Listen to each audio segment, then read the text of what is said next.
When feels like calm and wind stands still, run home, run home. I'll be honest with you. I wanted to kick this series off with something a bit more interesting, like what Riot could do with their class system, or how nationality and origin could impact your characters. But, given the time of year, it felt wrong to let this opportunity pass me by. Halloween never really did it for me as a kid. Don't get me wrong, I loved candy and running around pretending to be a ghost firefighter. But as I grew older, it didn't just lose its luster because I outgrew trick-or-treating. No, in all seriousness, it was a holiday that didn't provide me with any days off school, and thus no additional time to enjoy the unique events taking place in my favorite games. If you've ever played an MMO before, chances are you've seen some of the events that come around each year for the holidays. My experience with this is pretty limited to WoW's events, so that's what I'm going to compare this to. Logging in as a kid and seeing Razor Hill in flames was one of the coolest experiences I had in an MMO early on. It was awesome because it let my very insignificant 9th level orc hunter seem as though he had a purpose. It was a call to action that I could actually fulfill. This place that was commonly regarded as a safe zone in my mind was now in peril, but more importantly, I could actually do something about it. It made fetching those pails of water feel far more important and interactive than it probably would be in the current scope of the MMO genre.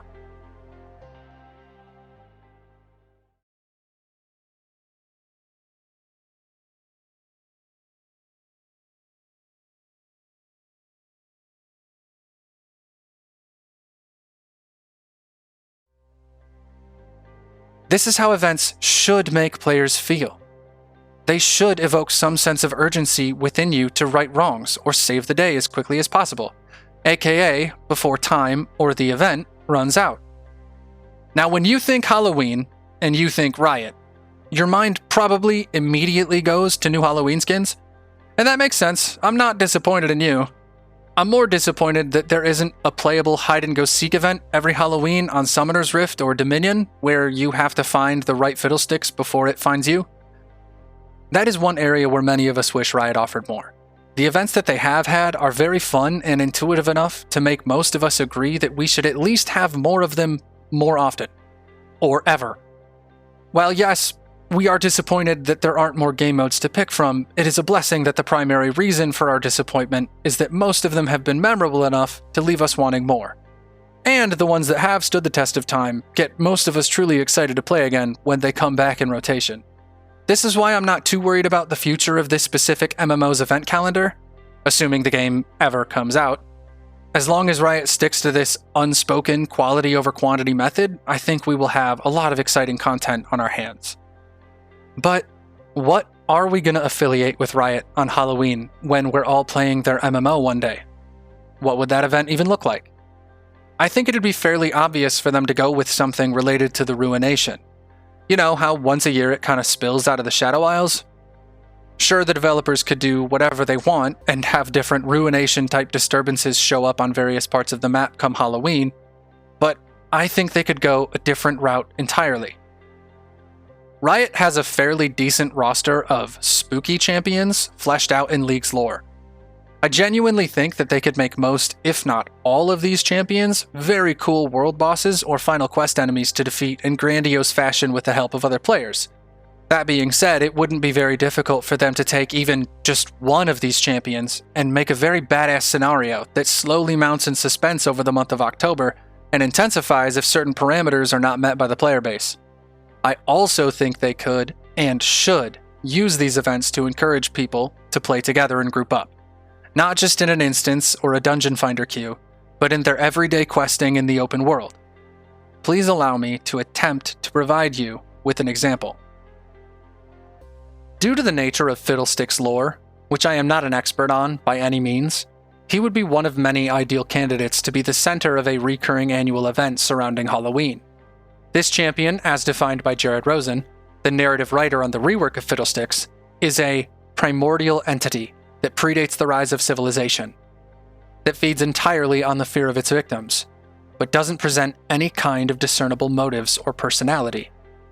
He goes on to say that Fiddlesticks is a creature of pure emotional instinct that was created from the formless negative energy endemic to all life. I will come back to these comments later. There could be sightings that pop up on the map either a week, 2 weeks, or even an entire month prior to the start of the event. It would be just a random icon that appears on every player's map one day. You cursor over it and the tooltip reads something ominous and vague that genuinely means nothing to you, and is so far out of context that you either ignore it entirely or wonder what it is enough to go investigate. Now, do you remember that trailer that they came out with when Fiddle got reworked?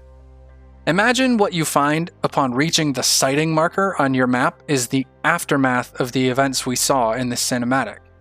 There would be no NPCs there, nothing to interact with or do.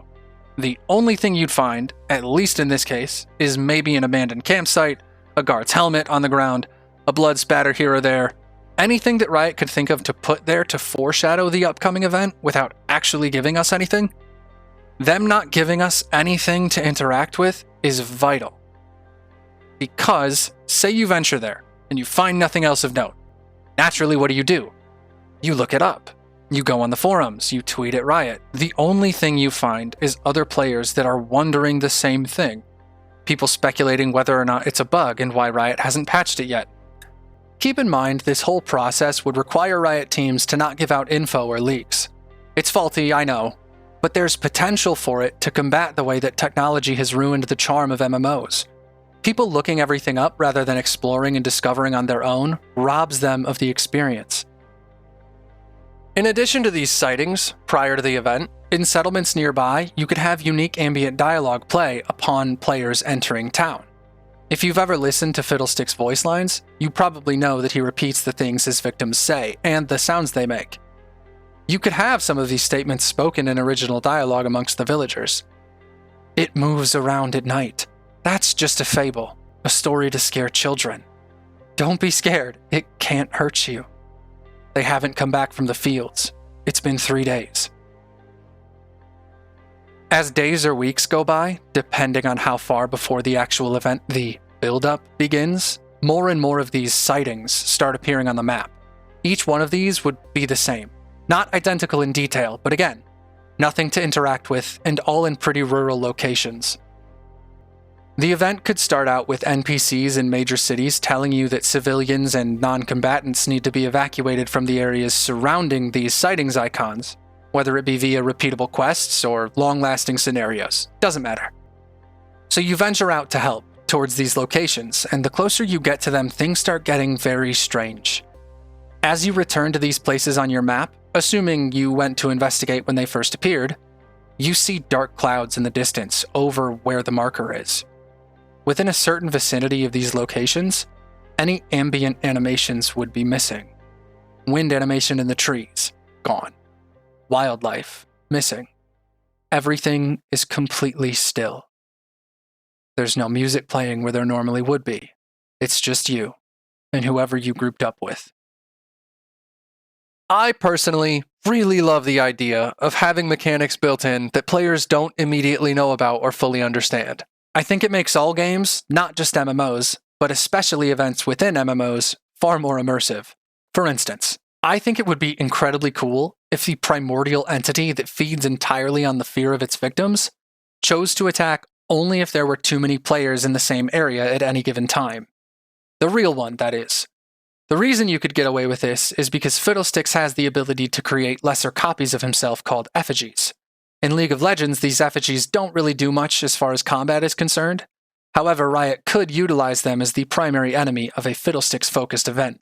These lesser versions would not exclusively trigger once too many players are in the same vicinity. No, instead, these guys would just jump out at whoever, fearing everyone upon blinking into combat. Now, from a mechanical standpoint, they could really adapt a lot of the work they've done already. Let's just say the only notification you get as a player that one or more of these guys is about to attack is this music starts to play.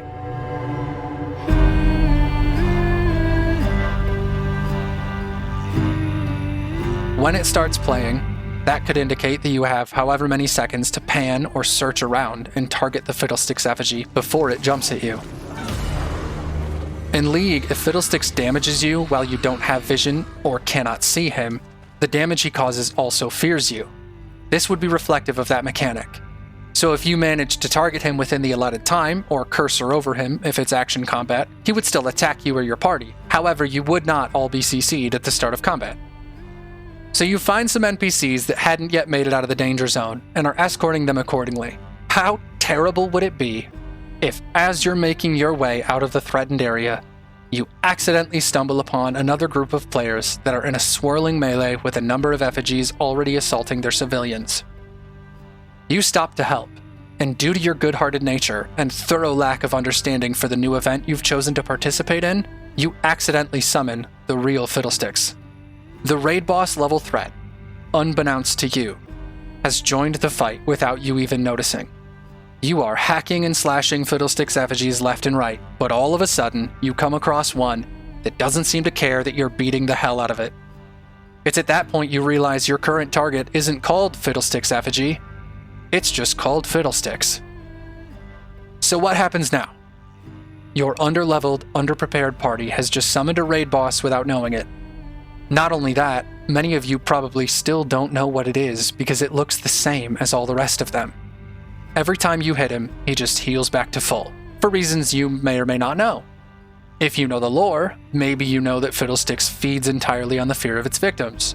And as all of this is unfolding in your mind, effigy after effigy is spawning on your party, fearing them more and more.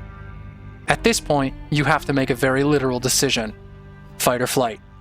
Maybe you and some of your friends make it out, maybe you don't. Either way, from an event standpoint, you were never going to kill Fiddlesticks under these circumstances, whether you realized it at that moment or not. And it is from this catastrophic party wipe that yet another sightings icon appears on the map. You or a member of your party saw the real Fiddlesticks, and it is only now that you can start to unpack what's really going on in this event with other players. You and your friends now have a first-hand account of what causes these sightings to appear, and even if you don't know the lore, someone in general chat or the forums will. You can start a dialogue with other players about different ways to potentially defeat this encounter. It wouldn't take long for a guide to be up on YouTube for how to summon Fiddlesticks and ultimately defeat him if enough high-level players manage to put their heads together and figure it out. To me, the unknown is part of the charm.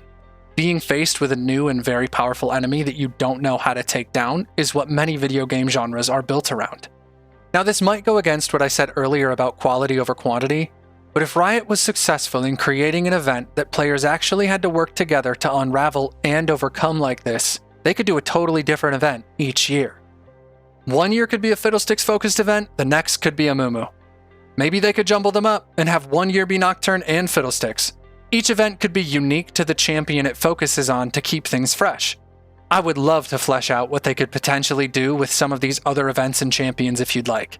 Now, this would obviously be a ton of work for Riot, but it would be so engaging for the players to have to deal with new enemies and new encounters each year for Halloween that you cannot prepare for ahead of time or anticipate in any way.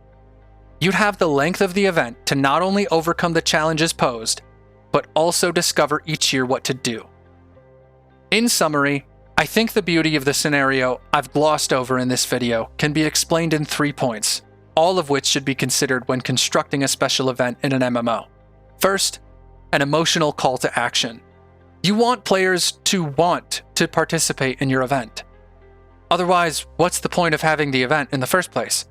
I tried to lay out the foundation for an event with enough WTF moments leading up to it to make players genuinely curious, if nothing else, to at least find out what is going on. Secondly, the experience and/or unique gameplay should matter just as much, if not more, than the reward. It should be enticing for reasons other than a limited time offer clock next to shiny loot.